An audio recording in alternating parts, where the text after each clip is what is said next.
کریم صلی اللہ علیہ وسلم کو خیر البریہ، لوگوں میں سے بہترین انسان کا خطاب دیا کہ آپ خیر البریہ، مخلوق میں سب سے بہترین انسان۔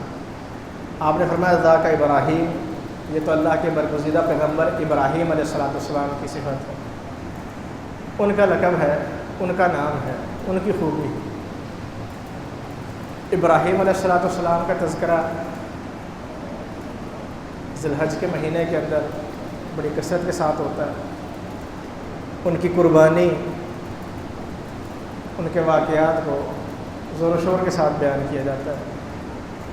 بحیثیت مسلمان ہم میں سے ہر شخص کو یہ بات سمجھنی چاہیے کہ اس میں ہمارے لیے کیا سبق ہے، کیا نصیحت ہے، اور ہم ان کی سیرت کو سامنے رکھ کے اس انداز میں اپنے معاملات کو بہتر کر سکتے ہیں۔ کیونکہ ابراہیم علیہ السلام اللہ رب العزت کی برگزیدہ سے واتخذ اللہ ابراہیم خلیل، اللہ رب العزت نے ہر پیغمبر کو ایک مقام عطا کیا، اور ابراہیم علیہ السلام کا مقام یہ ہے کہ اللہ تعالیٰ نے دوستی کے لیے اگر کسی کا انتخاب کیا روئے زمین پہ تو وہ ابراہیم علیہ السلام۔ لیکن جب دوستی بڑے لوگوں کے ساتھ ہونا، پھر بندے کے ساتھ معاملات بھی بڑے ہوتے ہیں، پھر بندے کے پاس سفارشیں بھی بڑی آتی ہیں، پھر بندے کو بڑے کاموں میں ہاتھ ڈالنا پڑتا ہے۔ کیوں؟ تعلق بڑے لوگوں کے ساتھ، اور اللہ رب العزت سے بڑھ کر بڑی ہستی کوئی نہیں۔ ابراہیم علیہ السلام کی زندگی کو اگر ہم بغور دیکھیں، سرسری سے دیکھیں، سرسری اس اعتبار سے کہ مختصر گفتگو ہو، تو ان کی ساری کی ساری زندگی ہمیں اللہ تعالیٰ کے ساتھ ان کا ایک خاص تعلق نظر آئے گا۔ ان کی زندگی کے اندر بے شمار مصیبتیں آئیں، پریشانیاں آئیں، کٹھن حالات آئے، ملک بھی چھوڑنا پڑا، ہجرت بھی کرنی پڑتی ہے، بچہ بھی قربان کرنا پڑتا ہے، فیملی کو بے یار مددگار جنگل بیابان کے اندر چھوڑنا بھی پڑا، آگ میں بھی کودنا پڑا، بت بھی توڑنے پڑے، ہر طرح کے حالات کا سامنا کرنا پڑا۔ لیکن ان کی پوری زندگی کے اندر اللہ رب العزت کے حوالے سے شکوہ نہیں ہے، ناشکری کا عنصر نہیں ہے کہ اگر اللہ رب العزت نے ایک آزمائش کے بعد کسی دوسری آزمائش میں ڈال دیا تو ابراہیم علیہ السلام نے پچھلی آزمائش نہیں گنوائی کہ ابھی اللہ تعالیٰ ابھی تو میں نے اپنی قوم کے بتوں کو توڑا تھا، ابھی تو انہوں نے مجھے آگ میں ڈالا، اور ابھی میری شادی ہوئی، میرے بچے ہوئے، اور مجھے حکم دیا جا رہا ہے کہ ان کو جنگل بیابان کے اندر چھوڑ کے آئے۔ ایک آزمائش کے بعد اگر دوسری آزمائش آ رہی ہے تو دوستی نبھائی جا رہی ہے، تعلق نبھایا جا رہا ہے۔ اگر ایک انسان کسی مقام اور مرتبے پر پہنچتا ہے نا تو وہ مصیبتوں کو سامنا کرنے کے بعد پہنچتا ہے، آسانی سے نہیں پہنچتا۔ ہم جتنے بڑے لوگوں کا نام سنتے ہیں، ہمارے اسلاف میں سے ہو جائیں، موجودہ دور کے علماء میں سے ہو جائیں، کسی کی زندگی بھی آپ اٹھا کر دیکھ لیں، وہ کوئی اچھے حالات میں سے نہیں گزری ہوگی، مشکل ترین حالات بھی دیکھ لیں، اور لیکن مسلسل محنت، اللہ کے ساتھ تعلق، اللہ سے رابطہ، اور جس کام پہ لگے ہوئے ہیں اس کام کو کرتے چلے جانا ہے، کسی بات کی پرواہ نہیں کرنی کہ حالات کیسے ہو رہے ہیں۔ اور پھر اللہ تعالیٰ جو مقام دیتا ہے، لوگ تمنا اور چاہتے کرتے رہ جاتے ہیں کاش یہ مقام ہمیں مل جائے، لیکن وہ نہیں مل سکتا۔ کیوں؟ کہ تعلق اللہ کے ساتھ ہے، اور مصیبتوں اور مشکلات کو بندہ سامنا کرنے لگا ہوا ہے، خندہ پیشانی سے، شکوے نہیں ہے۔ پھر اللہ رب العزت کی طرف سے انعام کیا ملتا ہے؟ وَإِذِ ابْتَلَىٰ إِبْرَاهِيمَ رَبُّهُ بِكَلِمَاتٍ فَأَتَمَّهُنَّ قَالَ إِنِّي جَاعِلُكَ لِلنَّاسِ إِمَامًا۔ اللہ رب العزت نے جب امتحان لیا اس میں پورا ہو گیا، کہا إِنِّي جَاعِلُكَ لِلنَّاسِ إِمَامًا۔ ابراہیم علیہ السلام سے کہا اب آپ ہر امتحان میں پورے اترے، ہم آپ کو وہ اعزاز دینے جا رہے ہیں، وہ عہدہ دینے جا رہے ہیں کہ دنیا میں وہ اور کسی کے پاس نہیں ہے، امام الناس ہیں آپ امام الناس ہیں۔ اب یہ عہدہ، یہ ایک اعزاز جب ابراہیم علیہ السلام نے سنا کہ مجھے مل رہا ہے، جلدی سے اللہ سے درخواست کی وَمِن ذُرِّيَّتِي، اللہ میری اولاد میں بھی یہ حصہ برقرار رکھے۔ فرمایا لا ینال عہد الظالمین، کہ جو ظلم کرنے والا ہوگا اللہ کے ساتھ یہ وعدہ، اللہ اس کے ساتھ اس وعدے کو ایفا نہیں کرے گا۔ جو اللہ کے ساتھ تعلق کو برقرار رکھے گا اللہ تعالیٰ کی آزمائشوں پر پورا اترے گا، خندہ پیشانی سے برداشت کرے گا، شکوے نہیں کرے گا، اور کرتا چلا جائے گا۔ اذ قال له ربه اسلم قال اسلمت لرب العالمین. اللہ نے جب پکارا اللہم لبیک، اللہ میں حاضر، پیچھے نہیں ہٹے. اس بات کی کوئی پرواہ نہیں کہ حالات کیسے ہو رہے ہیں، انجام کیا ہو. پھر انسان جیسا خود ہوتا ہے نا، اس کا معاملہ جیسا اللہ کے ساتھ ہو جاتا ہے، اس کو لوگ بھی پھر ویسے ملتے ہیں. ابراہیم علیہ السلام جب اپنی بیوی کو جنگل بیابان کے اندر چھوڑ کے جا رہے تھے، ساتھ ایک نومولود بچہ ہے، اب بیوی پریشان، بار بار ابراہیم علیہ السلام سے پوچھ لیں کہ آپ ہمیں کس کے بھروسے یہاں چھوڑ کے جا رہے ہیں؟ نہ پینے کو پانی ہے، نہ کھانے کے لیے کھانا ہے، نہ کوئی سائبان ہے، نہ کوئی رہنے کی جگہ ہے، بندہ نہ بندے کی ذات، اس جگہ ہمیں چھوڑ کر جا. اور اولاد کی محبت، بیوی کی محبت انسان کو شادی کے بعد سمجھ میں آتی ہے، جوانی میں سمجھ نہیں آتی. جب اولاد ہو جاتی ہے، خاندان کی محبت یہ بڑی حاوی ہو جاتی ہے بندے کے اوپر. یہ بھی ایک طرح کا بوجھ. ابراہیم علیہ السلام اللہ کے حکم پر لبیک ایسا کہا، کوئی جواب نہیں دے اور خاموشی سے چلتے جا رہے. جب ان کی بیوی نے دیکھا کہ کوئی جواب نہیں مل رہا تو پھر ایک سوال کیا، کہا اللہ نے آپ کو اس بات کا حکم دیا؟ ابراہیم علیہ السلام نے فرمایا ہاں، مجھے اللہ نے اس بات کا حکم دیا کہ اس جنگل بیابان کے اندر، اس ویرانے کے اندر تمہیں چھوڑ دو. کہا جاؤ. اذن لا یضیعون، اللہ نے کہا نا، پھر اللہ ضائع نہیں کرتا. تو بندہ جب اللہ کے ساتھ تعلق مضبوط کر لیتا ہے تو پھر جنگل بیابان کے اندر، جنگل میں منگل ہو جاتا ہے. کہاں کوئی بندہ نہیں تھا، کہاں فرشتوں نے آ کے پر مارے اور ایڑیاں جہاں رگڑی جا رہی تھی وہاں سے چشمہ پھوٹ گیا. پھر لوگ آ کے وہاں بسنے لگے. اور اب کیا ہے کہ جو بندہ روئے زمین پر کہیں بستا ہے، اس زمین پر کسی ملک میں رہنے والا بندہ ہو، وہ مسلمان ہے، اس کی دلی محبت کہاں ہے؟ مکہ کے ساتھ، مدینہ کے ساتھ. ایک دفعہ دل کرتا ہے کہ یار کم سے کم وہاں جائے. ایک دفعہ اچھے سے اچھی مشروبات پینے والے کا دل کرتا ہے کاش ایک دفعہ زمزم مل جائے، سیر ہو کے پینے کو. تو اللہ تعالیٰ کے ساتھ جب بندے کا تعلق مضبوط ہونا تو اللہ ارد گرد کے لوگوں کو بھی پھر ویسا کرتا ہے. ضروری ہے کہ انسان اپنا تعلق اللہ کے ساتھ بہتر رکھے. پھر اللہ کی طرف سے اگر کوئی آزمائش آ جائے تو اس کو اللہ رب العزت کی طرف سے ایک آزمائش سمجھ کے قبول کرتا ہے اور اللہ سے دعا کریں کہ ربنا تقبل منا انک انت السمیع العلیم وتب علینا انک انت التواب الرحیم. اللہ جو نیکی کر رہا ہوں تو قبول کر لیں. اپنی نیکیوں کی قبولیت کی دعا بھی کرنی چاہیے. پھر ابراہیم علیہ السلام کی زندگی ہر اعتبار سے، بحیثیت باپ بھی ہے، بحیثیت بیٹا بھی ہے، بحیثیت شوہر بھی ہے، بحیثیت سسر بھی ہے، بحیثیت ایک دائی اور ایک مبلغ کے بھی ہے. بیٹی کی حیثیت سے دیکھیں تو جوان ہے، اور جوانی میں انسان ہر چیز کے بارے میں جاننا چاہتا ہے، ایک جذبہ ہوتا ہے، ایک شوق ہوتا ہے. اب دیکھا کہ بت نہ بولتے ہیں، نہ کھاتے ہیں، نہ پیتے ہیں، نہ ہلتے ہیں، لیکن پھر بھی قوم ان کے پیچھے دیوانی ہوئی. ایک نیا نظریہ، ایک نئی سوچ کہ یار نہ یہ کھاتے ہیں، نہ یہ پیتے ہیں، نہ یہ مشکل دور کر سکتے ہیں، نہ یہ فائدہ دے سکتے. قوم پھر ان کے پیچھے پاگل ہوئی.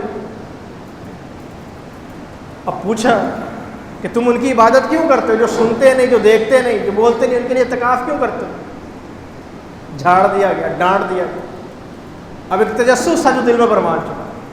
کبھی ستارے کو دیکھ رہے ہیں تو اس کی ربوبیت کا اقرار کرتے ہیں، کبھی چاند کو دیکھ رہے ہیں، کبھی سورج کو دیکھ رہے ہیں، کہ سب سے مضبوط اور کبھی ہستی کی تلاش ہے. پھر جب دیکھا کہ ہر چیز کائنات کی عاجز اور کمزور ہے، پھر اللہ سے دعا کی کہ اللہ تو نے ہدایت نہ دی تو میں بھی گمراہوں میں سے ہو جاؤں.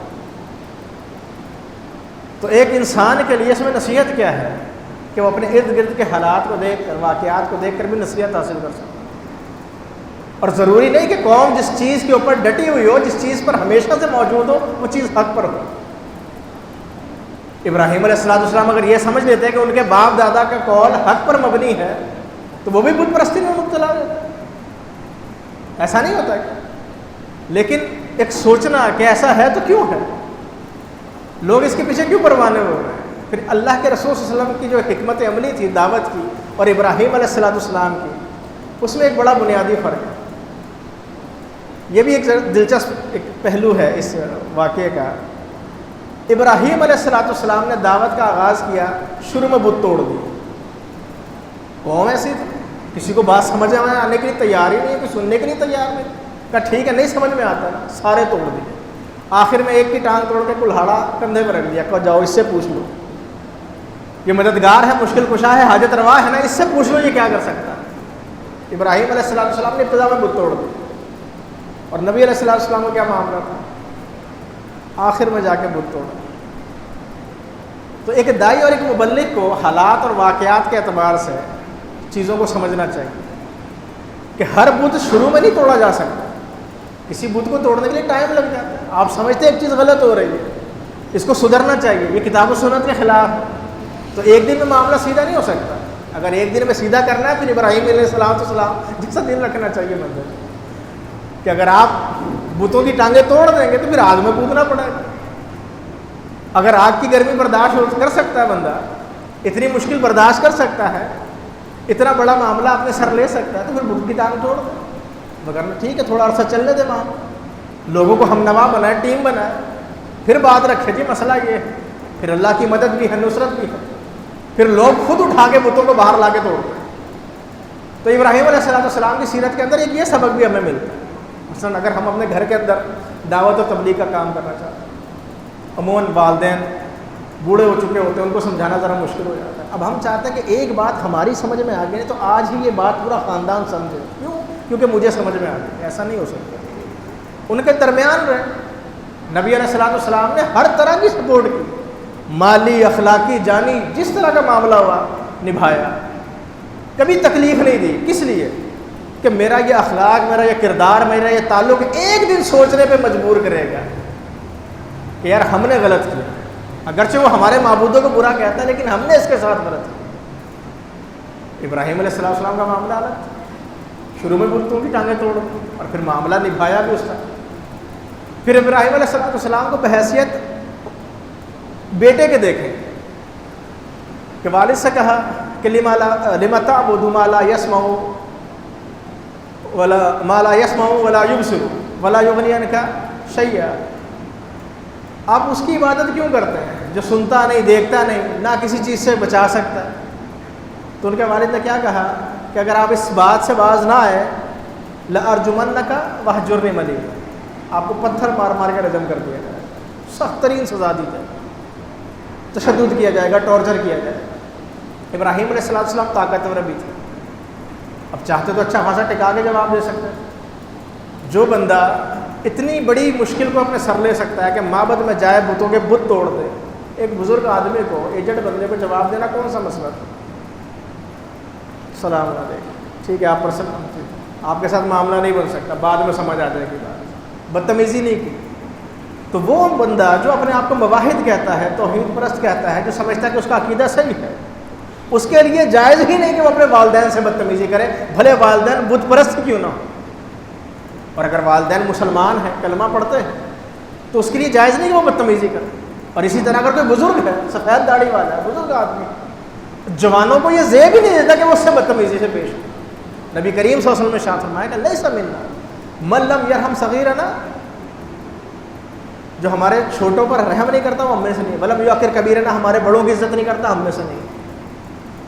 تو بحیثیت مسلمان ہمیں یہ بات سمجھنے کی ضرورت ہے کہ ابراہیم علیہ السلام بدتمیز نہیں تھے، بت شکن تھے، بت توڑے، ڈنگے کی چوٹ پہ توڑے، مناظرہ کیا، دربار میں جا کے کیا، علی وجہ البصیرت کیا، کہا اللہ تعالیٰ سورج مشرق سے نکالتا ہے، مغرب سے نکالتا ہے، زندہ اور مردہ کی مثال دی کہ اللہ زندگی بھی دیتا ہے اور موت بھی دیتا ہے، اس کے ہاتھ میں یہ چیز ہے۔ بات سمجھ میں نہیں آئی۔ نمرود کہنے لگا یہ کام تو ہم بھی کر سکتے ہیں، سزائے موت کے قیدی کو رہا کر دیا، اور جس کو رہا کرنا تھا اس کو مروا دیا، یہ کام تو آسان ہے۔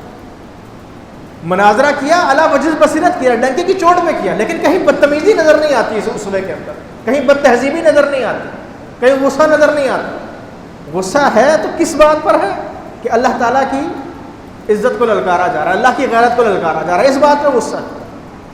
لیکن کبھی لوگوں سے ذاتی معاملات کے حوالے سے، ذاتی اعتبار سے غصہ، نفرت، یہ کہیں نہیں ملے گا ابراہیم علیہ السلام کی سیرت کے اندر۔ پھر ابراہیم علیہ السلام کو بحیثیت بیٹے کے دیکھیں، بحیثیت باپ کے دیکھیں۔ بحیثیت باپ آپ کا کیا کردار ہے کہ بیٹا جوانی کی دہلیز پہ ہے، ابھی کھیلنے کودنے کا ایام ہے، باپ اس خوشی میں ہے کہ میرا بیٹا میرا دستے بازو بنے گا، حکم آ رہا ہے کہ قربان کر۔ اور یہ کراچی والوں کے لیے خاص کر اس میں بڑی نصیحت ہے کراچی والے چندہ دے دیتے ہیں، اپنا بچہ نہیں دیتے۔ کراچی پورے پاکستان کو چندہ دیتا ہے، مسجدوں میں بھی، سیاسی تنظیموں ہر جگہ کراچی کا چندہ جاتا ہے، الحمدللہ کریڈٹ دیا جاتا ہے اس بات کو، پھولوں کے ہار پہنانے چاہیے، لیکن کراچی والے اپنا بچہ مدرسے میں داخل نہیں کرواتے۔ ابراہیم علیہ السلام کی سیرت یہ ہے، یہ درس دیتی ہے کہ جہاں اپنا مال قربان کرنا، اپنی جان قربان کرنی ہے، وہاں وقت آ جائے تو ایک بچہ بھی قربان کیا جا سکتا ہے۔ اللہ نے 4 5 بیٹے دیے ہیں، ایک بچہ دین کا مبلغ نہیں۔ کراچی کی جتنی مساجد ہیں، میں اکثر یہ بات کہتا ہوں، شاید سن کے آپ اکتا گئے ہوں، کہ کراچی کی جتنی مساجدیں سروے کریں شاید 500 سے اوپر ہو گئی ہوں گی، اور 500 مساجد میں سے کتنی مساجد ہیں جس میں مقامی ائمہ ہیں؟ سروے کر کے دیکھیں، سارے فارنرز ہیں، باہر سے آئے ہیں، کوئی کراچی کا نہیں۔ تو یہ ایک المیہ ہے۔ ابراہیم علیہ السلام کا بچہ اللہ کے حکم پہ قربان کرتا، اور بچہ بھی کیسا کہ اللہ نے حکم دے دیا ہے، پھر آپ مجھ سے میری رائے کیوں پوچھ رہے ہیں؟ یا بتی فلما تو پر جس بات کا حکم دیا گیا آپ وہ کر گزرے۔ اور اللہ تعالیٰ نے نیکی کی قبولیت کا معیار کیا رکھا ہے کہ آپ نیکی کو اس وقت تک پہنچ نہیں سکتے حتیٰ تنفقوا مما تحبون، لن تنالوا البر حتیٰ تنفقوا مما تحبون۔ ہمیں اپنی اولادیں پیاری ہیں، میٹرک کروائیں، انٹر کروائیں، اس کے بعد دکان پہ بیٹھا دیں، کاروبار میں لگا دیں، جاب پہ لگا دیں، بچہ دین میں کے لیے وقف نہیں کرتا۔ یہ ایک المیہ ہے ہمارا۔ تو ابراہیم علیہ السلام کی سیرت کے اندر ایک درس ہے کہ اپنی اولاد کو اللہ کے دین کے لیے وقف کرنا سیکھیں۔ اگر اللہ نے 4 بیٹے دیے، 3 بیٹے دیے، 2 بیٹے دیے، ایک اولاد میں سے ایک بیٹا تو اللہ کے لیے ہونا چاہیے۔ ہم تو مشرکین ہیں، مکہ سے بدتر ہیں۔ عبداللہ نبی کریم صلی اللہ علیہ وسلم کے جو والد تھے وہ کیا تھے؟ اللہ کے رسول صلی اللہ علیہ وسلم کو 2 ذبیحوں کی اولاد کہا جاتا ہے، ایک اسماعیل علیہ السلام کے ساتھ تعلق ملتا ہے، اور ایک ان کے اپنے والد عبداللہ، کیونکہ ان کے دادا نے یہ نظر مانی تھی اگر مجھے 10 بیٹے ہوئے تو ایک بیٹے کو فلاں بت کے لیے قربان کر دوں۔ وہ مشرک ہو کے بتوں کے لیے اولادیں قربان کرتے تھے، ہم اللہ کے لیے اولاد وقف نہیں کر سکتے، حالانکہ وہ بچہ سب سے زیادہ قیمتی ہوگا اور سب سے زیادہ رزق میں برکت کا سبب بنے گا، ہم ایسا کرنے کے لیے تیار ہیں۔ ابراہیم علیہ السلام اپنا بچہ اللہ کی راہ میں قربان کرنے لگے۔ ہم ابراہیم علیہ السلام کی سنت کو زندہ کرتے ہوئے قربانی کرتے ہیں، بکرے ذبح کر دیتے ہیں، لیکن کبھی بھی اپنا بچہ اللہ کے دین کے لیے وقف نہیں کرتا۔ ایک بڑا المیہ ہے۔ تو ایک یہ نصیحت بھی ہے ہمارے لیے۔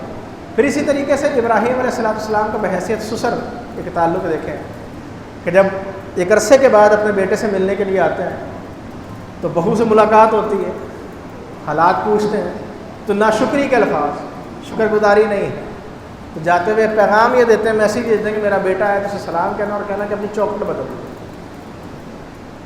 کہ مواحد ہو اور ناشکرہ ہو ایسا ہو نہیں سکتا۔ اللہ اکبر۔ پھر اسی طریقے سے ابراہیم علیہ السلام کا ایک تعلق اپنی بیوی کے ساتھ ہے کہ کتنی وفادار ہیں، کتنی وفاشار ہیں، لیکن اگر دین کا معاملہ آ گیا تو ان کی قربانی دینے کے لیے بھی تیار ہے۔ اگر اللہ نے اولاد نہیں دی یا کوئی اس طرح کا معاملہ ہے تو انسان اپنی بیوی کو بھی دین کے لیے وقف کر سکتا ہے، اور اگر عورتیں دینی معاملات کے اندر معاون اور مددگار بن جائے تو انسان کے وارے نیارے ہو جائے۔ لیکن اگر عورت کا ذہن دینی اعتبار سے اس طرف مائل نہ ہو، انسان لاکھ کوشش کر لے، وہ عقیدے کے اعتبار سے، عمل کے اعتبار سے اپنی اولاد کی بھی تربیت نہیں کر سکتا۔ اور ابراہیم علیہ السلام کی زندگی کے جو واقعات ہیں اس میں بے شمار نصیحتیں ہیں، بے شمار معاملات ہیں، اور اس میں ایک چیز یہ بھی ہے کہ ابراہیم علیہ السلام نے جتنے بھی نیک عمل کیے ان میں سے ایک نیک عمل یہ بھی تھا کہ اللہ کے گھر کی تعمیر، اللہ کے گھر کو آباد کرنا تھا۔ پھر اس کے بعد اللہ تعالیٰ سے یہ دعا کہ ربنا تقبل منا انک انت السمیع العلیم وتب علینا انک انت التواب الرحیم، کہ انسان نیک عمل کرے، کتاب و سنت کے مطابق کرے، تو پھر ٹانگ پہ ٹانگ رکھ کے نہ بیٹھ جائے، چوڑا ہو کے نہ بیٹھ جائے، چودھری بن کے نہ بیٹھ جائے، بلکہ اللہ سے یہ دعا کرے کہ اللہ میرے اس نیک عمل کو قبول کر۔ اور نیک عمل جب قبول ہو جاتا ہے اللہ کی بارگاہ میں تو دوسرے نیک عمل کی توفیق مل جاتی ہے۔ باتیں بہت ساری کی جا سکتی ہیں، فضیلت الشیخ حسین ہاشمی حافظ اللہ بھی ہمارے درمیان موجود ہے، میں اسی پر اکتفا کروں گا اور شیخ سے درخواست کروں گا کہ وہ آئیں، دعا کروا دیں، دعائے خیر کروا دیں، اللہ تعالیٰ ان کو جزائے خیر عطا فرمائے۔